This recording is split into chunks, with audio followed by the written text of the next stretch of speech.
Hey everybody, it's Travis Watkins. Coming to you live here, looking maybe a little grungy. I promise, even though the IRS has been shut down for like a billion days or something like that, I do still work.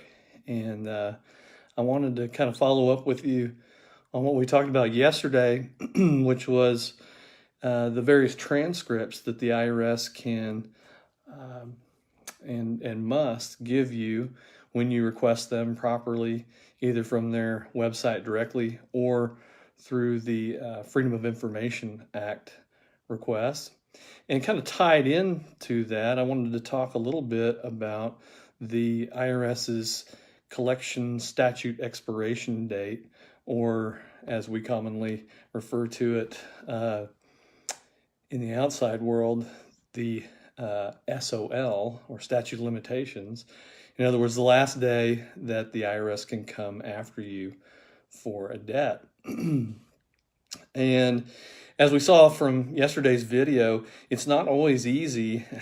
It's rather complex, actually, to get the proper transcript that will tell you what your collection statute expiration date is. And the only thing that you can draw from that, I guess, is that the IRS doesn't want to make it super easy for you to find out exactly the last day that they can come after you to collect a debt. That's all I can gather from it anyway.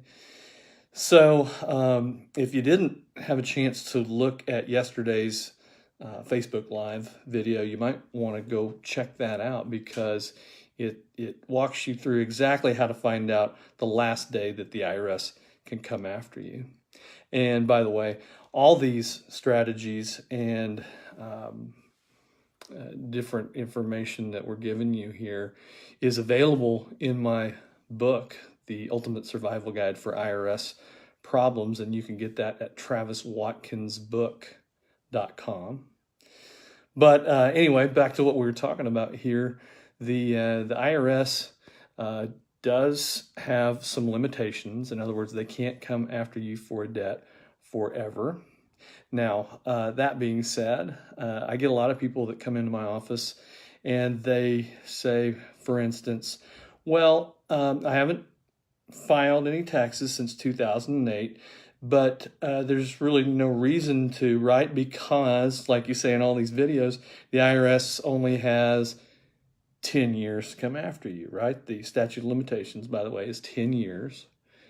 And they think, well, since I haven't filed and I've laid low this whole period of time, can't I just, forget about this problem? And the answer to that is probably not, because the collection statute expiration date, the CSED, that 10-year statute of limitations for the IRS, does not begin to run against the IRS until you file and the tax has been what they call assessed, or in other words, the IRS has processed the return, they have accepted it as a non-fraudulent return, and they have sent you out a bill if you owe on it. So those things are what goes into this assessment date.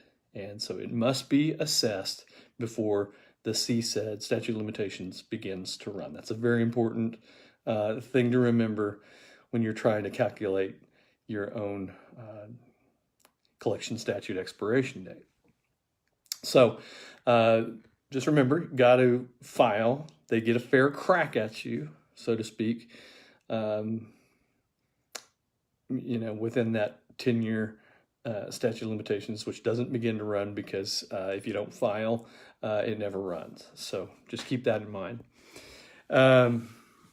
As we talked about yesterday, it's displayed prominently on that IMFOLT transcript, IMFOLT transcript, which is only available to taxpayers if you make a Freedom of Information Act request. And we showed you yesterday how to do that type of request. I suppose you could also go on the government's, the United States government's FOIA website. I don't have that here in front of me, but you can make different types of FOIA requests directly to the government on the interwebs. And that's the only way that I know of electronically for a taxpayer to make such a FOIA request. But I think best practices, the safest route is to go ahead and do a written request for this type of IMFOLT transcript, and do that through the mail or by fax or both to be safe. And it'll be displayed there prominently as the last CSED, last collection statute expiration date. And that, according to the IRS, will be the last day that the IRS can come after you. Now, as with everything, when you're talking about IRS collection procedures and dealing with the Internal Revenue Service, there are a plethora of exceptions to that 10-year rule. And here's kind of what they are in a nutshell. First of all, bankruptcy. If you take bankruptcy, that will stop the collection statute expiration date from running against the IRS. And what that means is that 10-year period doesn't run at all while your bankruptcy is pending, the whole period that it's pending. And then from the date of discharge, or if it's an approved plan type of bankruptcy, they'll get a little bit of grace period on top of that. So it's like 180 days after the bankruptcy court wraps up your bankruptcy and gives you either a discharge or a confirmed plan. So keep that in mind. If you took bankruptcy, then that's going to stop that collection statute expiration date from running during that period of time.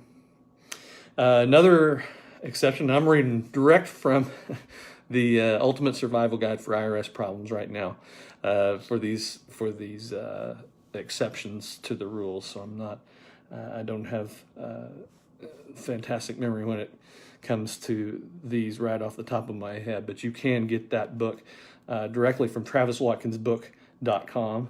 Go there and you can download it directly for free, no cost to you. Or if you prefer to have one of those tangible bound books in your hand, fill out the form there and we'll send that to you as well. All right, back to the exceptions to the statute of limitations at the IRS. The next one is a request for innocent spouse relief.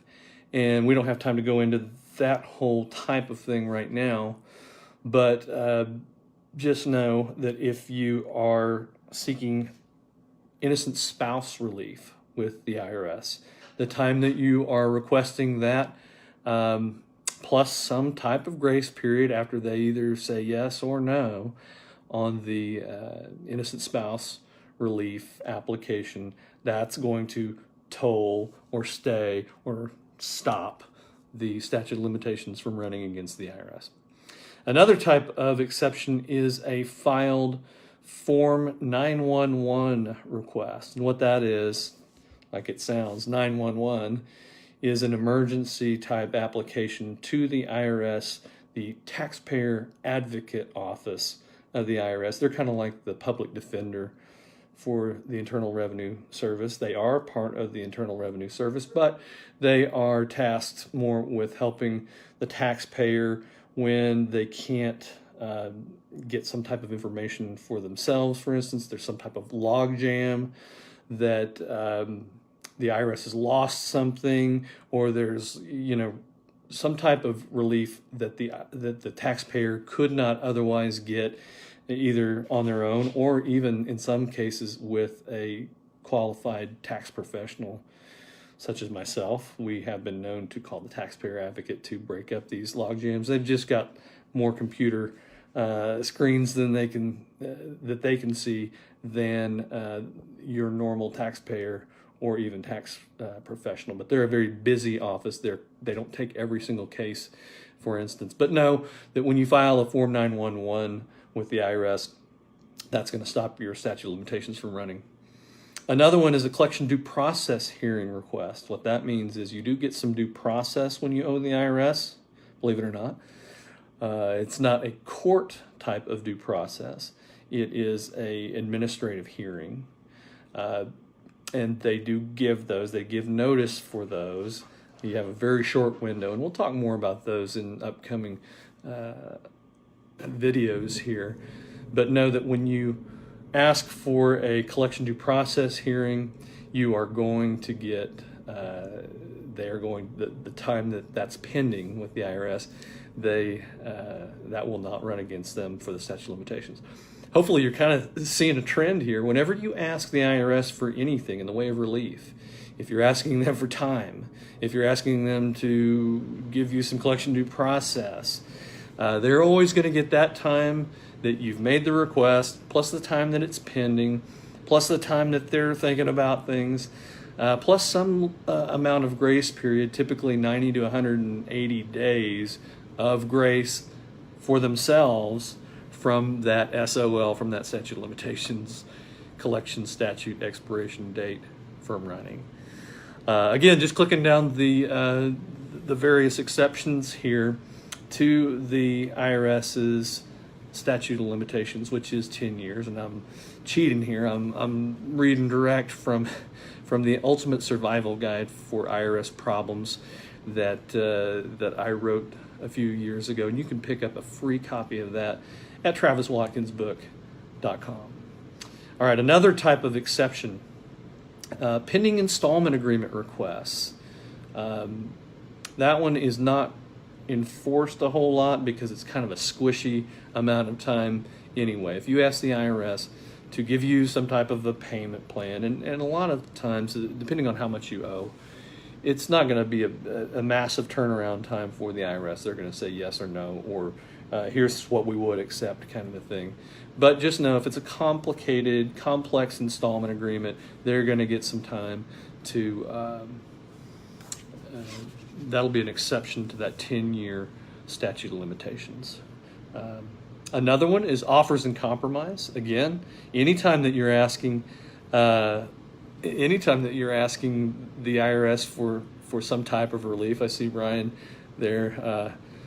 He totally thought, like a lot of us do, that SOL totally meant something different. I don't know what you were thinking it might meant, but I'm talking about the statute of limitations with the IRS. Anyway, offers and compromise, those will stop when you ask them for a offer for a settlement, and they're going through that. And by the way, those take about 6 months from the time that you submit it until the time that they dust it off and pick it up and start looking at a settlement offer from you, the offer and compromise program. They get the benefit of all the time that their sweet time that they took to consider it, plus I think it's 90 days of additional time, grace period, where that statute of limitations isn't running. Another kind of important one is continuous absence from the United States for 6 months or more. In other words, you can't run off to some country outside the United States and expect for the statute of limitations to just the scoreboard to run out, the time clock to run out on the IRS. They're going to get the benefit of the time that you're out of the United States, plus I believe it's full 180 days on that one of grace period. That's an exception to the 10-year statute of limitations, or CSED, or SOL, as I say, from running there. Another one is the time a statutory notice of deficiency is pending. That's a fancy word for a bill that the IRS will send you after an audit. So when they audit you, they send out a notice of deficiency there. You also, by the way, get a little bit of time when they send you a notice of deficiency. You'll get some amount of time there, 90 days actually, to file a case in the United States tax court. Now, that's something for a completely different day. I rarely recommend that taxpayers go to United States tax court to challenge an audit because there's so many different administrative things that can be done short of going to court, where a lot of folks lose after an audit. But just know that the statute of limitations is not running against the IRS while they're sending you a bill for an audit or a statutory notice of deficiency, they call it. All right. This is, a very important piece of information to the puzzle when you're talking about an IRS tax case. When you owe the IRS, you're really going to want to know how long they have to come against you. And again, if you haven't watched that video from yesterday about how to make your own Freedom of Information Act request, go back and watch that one, because it really shows you how to get that last CSED, that final day that they can come after you for a tax problem, for a tax bill, because you're going to need to use it strategically. Now, a lot of people will say, as I mentioned at the beginning, well, can I just wait this thing out? And sometimes, yes, you can.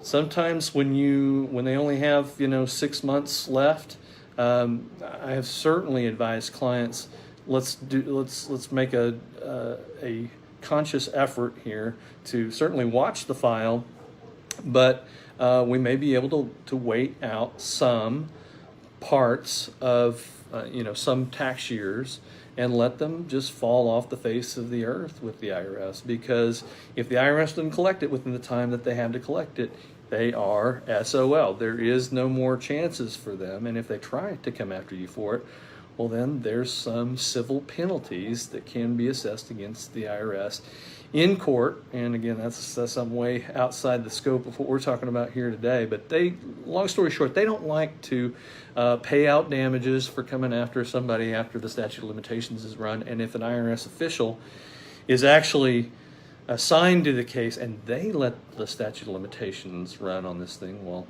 it's not good for them.